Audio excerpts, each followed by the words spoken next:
मेरा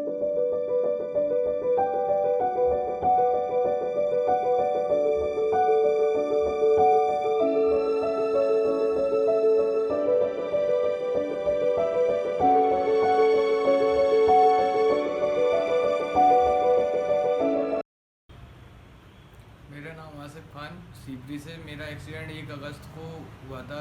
उसके बाद मैं ग्वालियर रेफ़र किया, जिससे मेरा जबड़ा फ्रैक्चर हुआ था एक्सीडेंट में। तो ग्वालियर में 3 तारीख को मेरा ऑपरेशन हुआ। उसके बाद मुझको 2-3 महीने बाद फिर प्रॉब्लम आने लगी, दांत मिलने रहे थे और सूजन। फिर मैंने दोबारा ग्लोबल हॉस्पिटल में हरिओम शर्मा सर और डॉक्टर भुवनेश शर्मा सर को दिखाया। उनने ऑपरेशन किया। उसके बाद अब ठीक है, दांत मिल रहे हैं पूरे, ओके रिपोर्ट।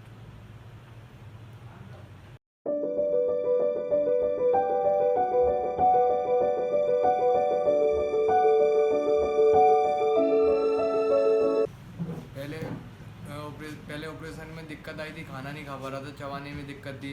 अब जो पहला ऑपरेशन 3 अगस्त को हुआ था, उसके बाद अब दूसरा ऑपरेशन मेरा 16 फरवरी को हुआ। अब उसके बाद में वो खाने में कोई दिक्कत नहीं है, चबाने में भी कोई दिक्कत नहीं आ रही, अच्छा फील हो रहा है पहले से। धन्यवाद।